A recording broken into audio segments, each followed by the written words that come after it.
Hello everyone, I'm Dr. Shweta. In today's session, we'll be exploring The Rover by Aphra Behn, which is a restoration comedy that goes far beyond humor and helps us understand gender, power, and freedom in the 17th century England. Let me ask you something before we begin. Have you ever wondered who was the first woman in English literature who said, I will earn my own money by writing? Not Jane Austen, not the Bronte sisters, but much before them. It was Aphra Behn. Today we are talking about Aphra Behn and her famous play, The Rover. Now, don't worry, this is not going to be a dry literature lecture. This play is full of love, full of lust, masks, carnival, chaos, danger, desire, and a very strong question about women's freedom. By the end of this video, you will clearly understand the age in which the play was written, who Aphra Behn was, why this play is actually very bold, and why the rover is still relevant even today. So relax, imagine we are in a classroom, and let's begin. So, to understand rover, first, we must understand the age in which it was written. That is the Restoration Age. So, a quick background. From 1642 to 1660, theatres in England were completely closed down. They were banned. Why? Because Puritans believed theatre was immoral. That was the rule of Oliver Cromwell, and he was a Puritan, and he considered theatres to be immoral, which spread profanity in the society. So he banned them all. Then the theatres in 1660 reopened with the coming of Charles II, returning of Charles II on the English throne. And boom, all the theatres reopened, music, dance, comedy, romance, सब कुछ वापस आ जाता है. This age is known for bold humor, open discussion of sex and desire, witty dialogues, and characters who openly flirt. But, and this is very important, this freedom was mainly for men. Men could drink, men could flirt, they could roam around freely. Women, still controlled by family, marriage, reputation. The rover shows us this contradiction between the freedom claimed by men and the freedom which was not given to women beautifully. Now, let's first talk about Aphra Behn, the writer of the play, because her life itself is revolutionary. Aphra Behn was a former spy for King Charles II. She was unmarried and she was financially independent. And she earned money by writing plays. Imagine a 17th century English woman when women were not even supposed to speak loudly in public. Here is a woman, Aphra Behn, writing bold comedies for stage with full of humor, sexual desires, profanity, kind of, somewhat, and also flirtations. People criticized her badly. They said a woman should not write like this. She should not be so open with her words, with her language. She is immoral. But Aphra Behn did not stop. Virginia Woolf later said all women together ought to let flowers fall upon the tomb of Aphra Behn. Why? Because it was only Aphra Behn who made it possible for women to write professionally. When you read The Rover, remember this play is written by a woman who herself fought the odds of the patriarchal society and made herself to be the first ever female professional female writer. Now, let us understand the society shown in the play. Restoration society was deeply patriarchal. Women had very limited options. Either they got married to someone which their family chose for them, or they used to go to convent. Love, choice, their own personal freedom, all these were a big no for women. And men controlled women's marriages, women's money, women's bodies. In the play, Don Pedro openly says, who is the father of Florinda, he openly says it is only a woman's voice, a woman's wish. Think about that line. It clearly tells us women's opinions don't matter. Aphra Behn is showing us the reality of a time, that how women were being controlled by men, how their bodies were taken as possessions of men. The entire play is set during carnival time in Naples. Now, what is the concept of carnival here? Carnival means masks, music, dance, confusion, and also a lot of freedom. People hide their identity during carnivals. Class rules also blur. Nobody knows to which social class you belong to because you have masks on your faces. You are not recognized, you are unrecognizable. Women can step outside without being recognized by anyone whom they have the threat of being recognized and taken back to their homes. So for Florinda and Helena, both the sister, carnival is a chance to breathe freely for some time. But here is the catch: masks give freedom, but these masks, they also give men excuses to misbehave and flirt with women because they are also on they have also donned the mask on their faces, so they are also unrecognizable. So carnival becomes both a space of freedom and a space of danger, which is very symbolic. Now, let's slowly enter the story of the Rover. The play opens in Naples during carnival time, and already the atmosphere is full of excitement, full of confusion, and very open with the freedom. We are introduced to four Englishmen: Willmore, Belvile, Frederick, and Blunt. They are all young, confident, and traveling abroad, basically enjoying life, drinking, flirting, and roaming freely. Now, parallel to them, we meet two sisters, Florinda and Helena. Florinda is being forced into a marriage by her brother Don Pedro. She is in love with Belville, but her choice doesn't matter for her father or her brother. Helena, the younger sister, she is being sent to a convent to become a nun. Not because she wants to become a nun, but because there is not enough money with the family to marry her off as well, like Florinda. So, what do the sisters do? They do something very bold for their time. They disguise themselves, they step out into the carnival, they want to see the world for themselves, at least for one night. Already, Aphra Behn is asking an important question: why do women need disguises just to experience freedom? Why can't they enjoy their freedom openly in their own identity as the men always do? As the play moves forward, things become more complicated and more darker. Wilmore meets Helena. Their conversation is playful, very witty, full of teasing. This becomes the most entertaining romantic track of the play. At the same time, Florinda tries to secretly meet Belville. She writes letters to him, she escapes again and again, she risks everything for love. Now, let's talk about Blunt. Blunt is fooled by a woman named Lucetta who pretends to love him, steals his money, and leaves him humiliated. Up till now, it feels like a typical comedy, but then something disturbing happens. Florinda is almost assaulted, first by Wilmore, who does not recognize her because of the darkness and the disguise, then again by Blunt, who is angry at all the women because he has been cheated. These scenes are extremely important. Ephra Behn deliberately includes them to show that for women, freedom comes with danger. The play ends with marriages, but Ben does not give us a fairy tale ending. She leaves us uneasy. She wants us to think. Let's pause and understand the role of carnival in the play. Carnival creates chaos. People wear masks, they hide their identity. Normal rules do not apply during carnival. For men, this chaos is fun because they are unrecognizable now. Nobody can see who these men are, and so their actions are all they go unnoticed. For women, this chaos is risky. Mistaken identities lead to wrong lovers, wrong intentions, and near tragedies.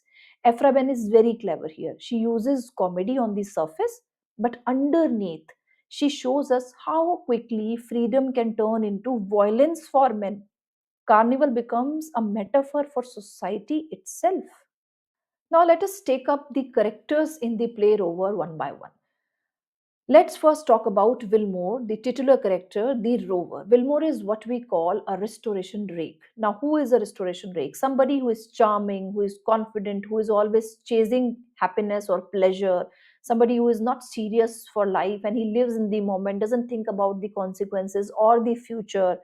As an audience, we are supposed to like him. He's funny, he speaks well, he has energy, But Aphra Behn does not let us admire him blindly.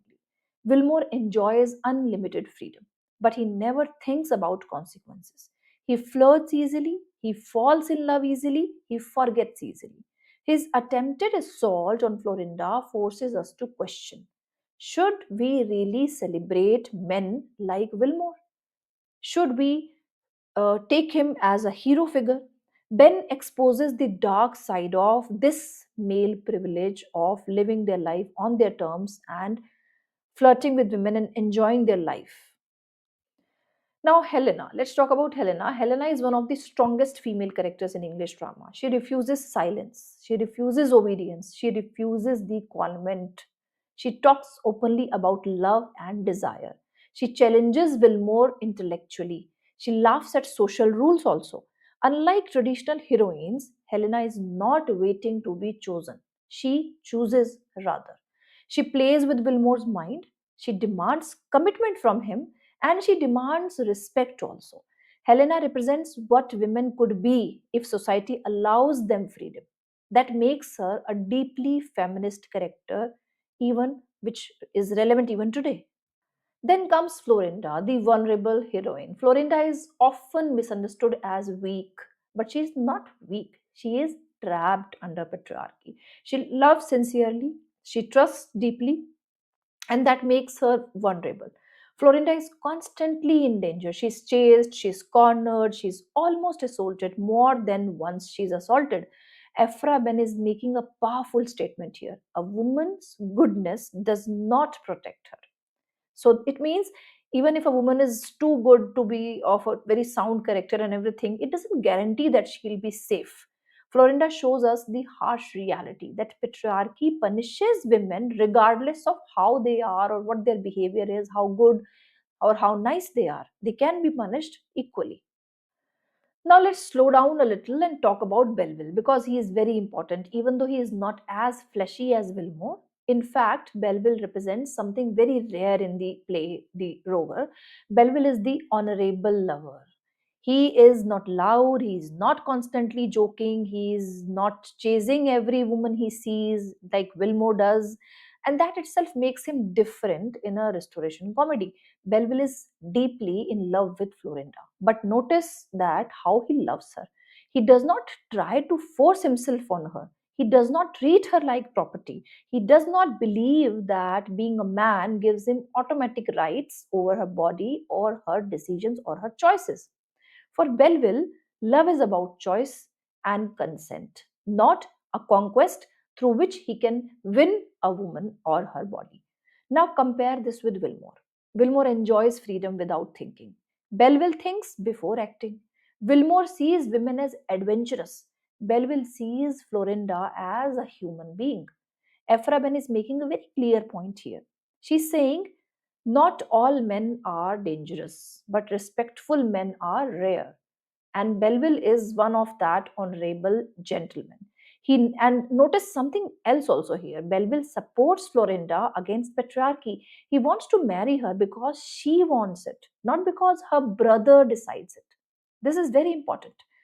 Belville challenges Don Pedro's authority quietly, not aggressively. He doesn't fight patriarchy with violence. He rather resists it through loyalty, patience, and respect. In a world where women are exchanged like property, Belville treats Florinda like a partner. Now, let's also be honest here. Belville is not perfect. He is still part of a patriarchal society. He still lives in a male dominated world. But compared to others, Wilmore and others, he represents the possibility of ethical masculinity. There is a toxic masculinity and there is ethical masculinity. So he is the perfect example of masculinity with ethics, with values, with principles. Aphra Behn seems to suggest that change does not always come from rebellion alone. Sometimes it comes from men who refuse to misuse their power. So when you write exam answers, remember this: Belville is not just a romantic hero. He is Aphra Behn's way of imagining a better male figure in a broken system, in a broken society. And that is why Belville matters because he shows us what love should look like, not what society usually thinks love is. Now let us talk about one of the most powerful and misunderstood character in the play Rover, Angelica Bianca, the courtesan. At first glance, Angelica seems confident and glamorous. She is a courtesan. She openly charges men for giving her love. But let's pause here. In a restoration society, a courtesan was actually someone or one of the few women who had financial independence. She lives on her own terms, she sets her own price. Men come to her, she provides her love or gives them love in exchange of some price. So in one sense, Angelica looks very powerful and also not the ideal heroine figure, but she is being questioned of her profession also. But Aphra Behn doesn't stop there. The moment Angelica falls in love with Willmore, everything changes for her. Why? Because now society allows women to sell love, but does not allow women like Angelica Bianca to feel love. When Angelica loves Willmore sincerely, she expects honesty in return from him. But Willmore treats her as entertainment because this is what his understanding of women like Angelica Bianca is, the courtesans.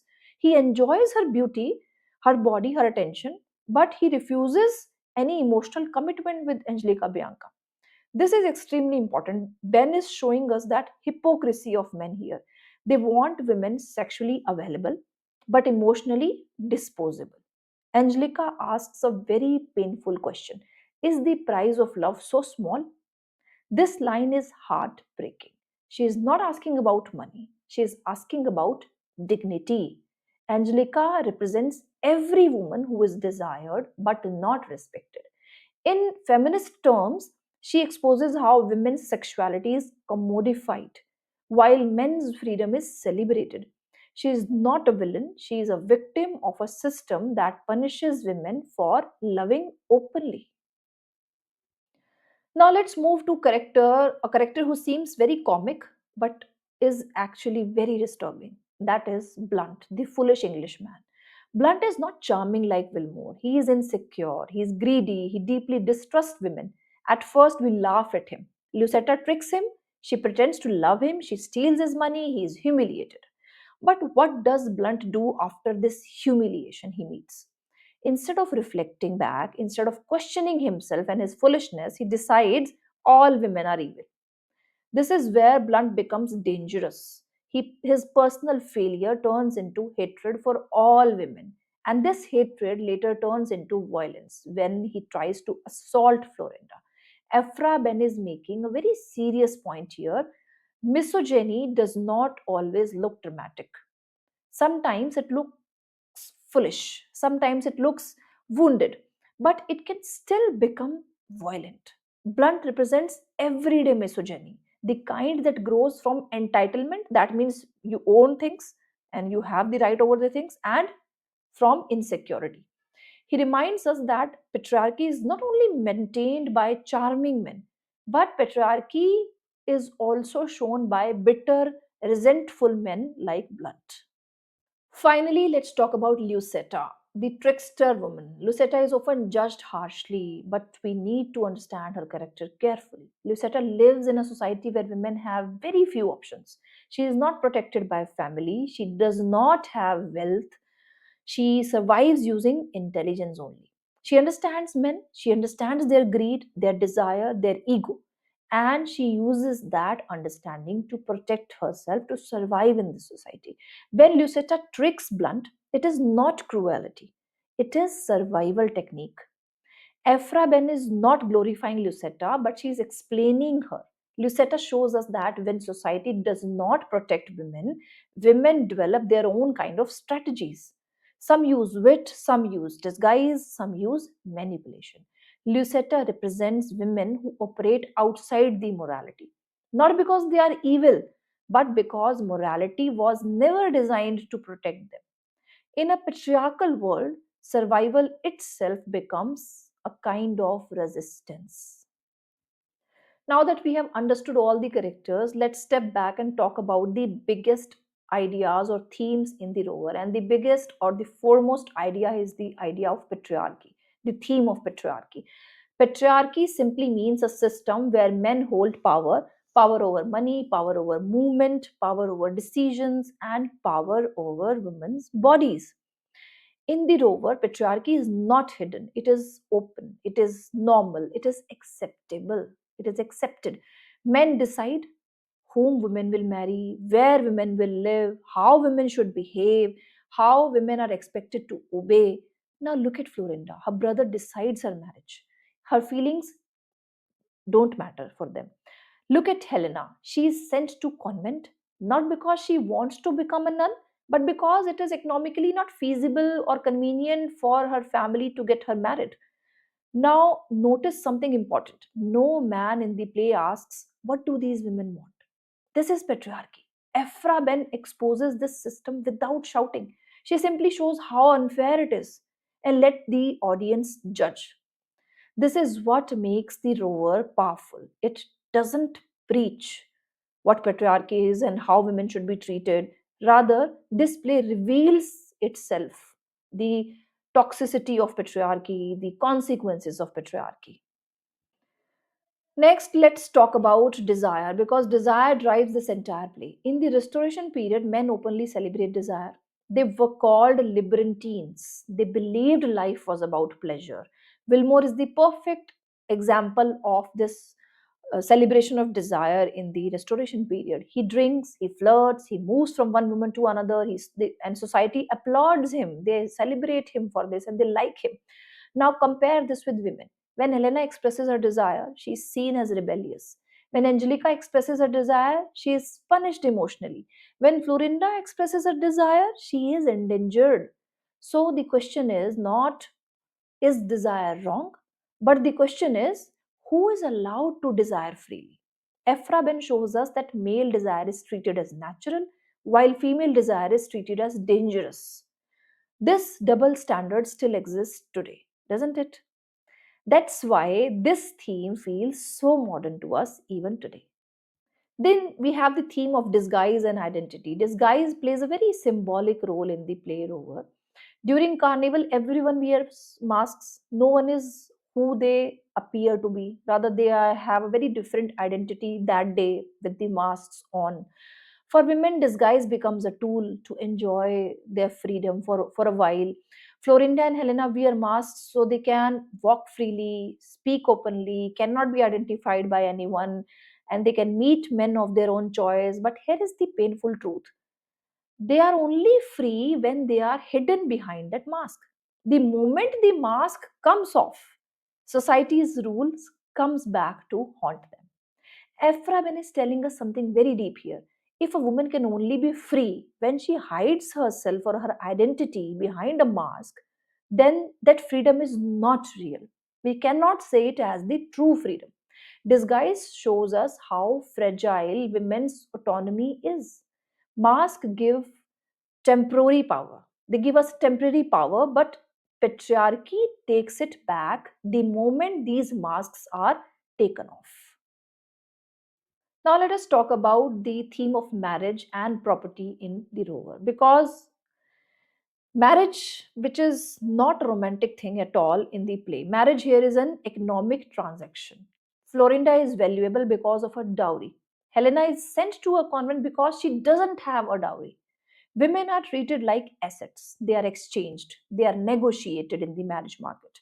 Even Angelica's profession highlights this system. She sells love because society gives her no other option. Ephra Ben is showing us that whether a woman is a wife or a courtesan, her body is still controlled by economic circumstances. Love becomes secondary, money becomes primary. This critique is extremely sharp and it is still very relevant. Now, let us understand the Rover from a feminist point of view, and this is very important. Many at times, a separate question can be asked on this point. Aphra Behn is not writing feminism in loud or modern way. She is writing it quietly through situations, through characters, and through contrasts of showing two different kinds of characters.